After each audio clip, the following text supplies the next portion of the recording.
What's up, guys? Jake here with Caleb, back here for another Technique Tuesday. Today we're going over how to activate your glutes and get them nice and strong. Alright, there's a few reasons why we want to make sure our glutes are strong and they're active and they're working while we work out. One of the main reasons is we use them all the time, lifting and exercising, running.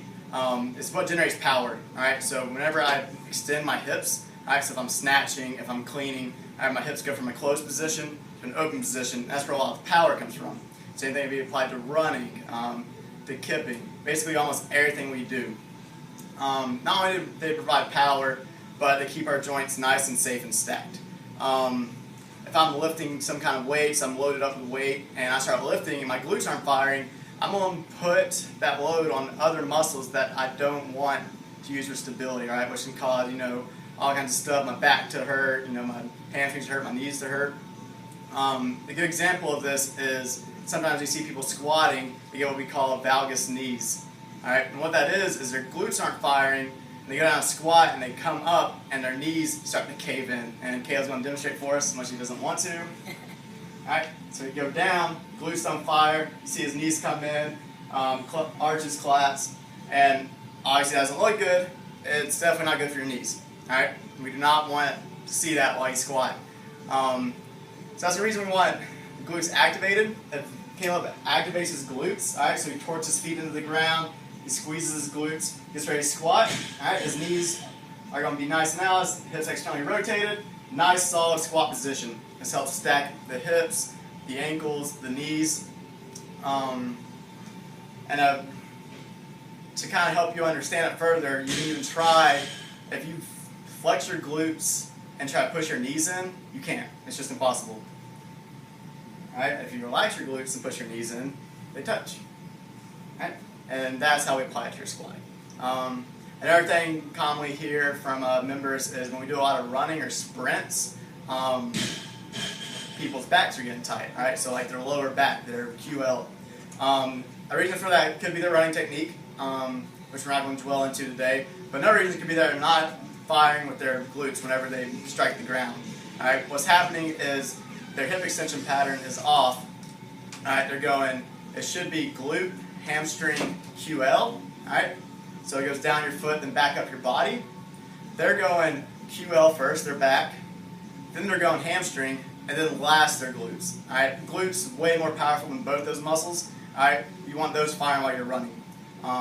So we're talking about a few ways to activate your glutes. The first being banded glute activation. Alright, so we have a band. You're going to take it, you're going to create a half circle at the top, cross it, and flip it. Alright, then even it out. Caleb's going to demonstrate for us. Alright, so you want it around your knees. Alright, and a couple of points I want to see here. Do these banded glute walks for about a minute, 2 minutes. What I want to see is his toes are pointed forward, alright, and he's pushing his knees out. So he's flexing his glutes just like we talked about. What I don't want to see is him walking back and forth, his knees caving in, alright, or his toes pointed really far out, alright, because then the glutes are already contracted, we can't really activate them. So the correct way would be knees out, glutes flex, toes forward, walking back and forth deliberately. Okay, you can walk sideways, you can walk forward, backwards. Just do it for about a minute, 2 minutes, a few rounds, just throw it into your warm-up, doesn't take long. Every gym you go to has these bands, and you'll feel it real quick. It's perfect for before you squat, or before you run, before you deadlift. People's back gets tight. Deadlifting a lot because they're not using their glutes or their hamstrings. Another thing we can do is called a glute lift. So this will help strengthen your glutes as well as fire them up when you get ready for a workout. So you get in quadruped position. Alright, what Caleb's going to do is, first we're going to demonstrate him doing it incorrectly. So we want to be firing with our glutes first, and what we're going to be doing is lifting our leg. So Caleb's going to demonstrate if he doesn't fire with his glute first, his knee's going to stay bent, he's going to kind of push back with his leg. Alright, so he's using his hamstrings to pull it up, his contralateral QL right here. If he uses his glutes to lift it up, which we want, alright, we're recruiting our glute muscles. Alright, it's going to extend as he lifts up. And you'll be able to feel it if you're doing it right.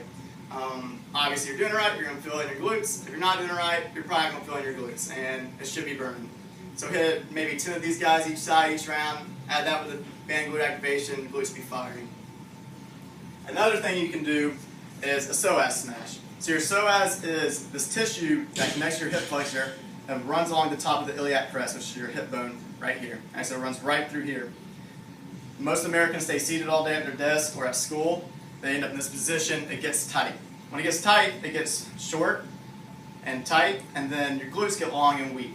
When your glutes get long and weak, our brain doesn't want to use them, doesn't want to activate them. So we start to put on different muscles, which is why back gets tight. People that sit 10 hours a day, their back starts to get tight, and that's why. So what we want to do is loosen up that psoas, that tissue, when we get ready to work out, get ready to sit at your desk all day. I'd recommend it. What you can do is you can grab a kettlebell. You're going to take the handle and you want to lay it parallel to the hip bone we just talked about. You're going to lay on top of it and relax yourself onto it. Make sure you have your hands on the ground, all right, feet on the ground. Make sure you apply pressure. It's going to be really, really intense at first, especially if you've never done anything like this or if you sit, like I said, 10 hours a day. But loosening up your psoas is going to allow you to activate your glutes a little bit more, and then you won't have as much back pain and obviously use your glutes. So that's it for this week's Technique Tuesday. Use those moves, activate those glutes. I can do that more often.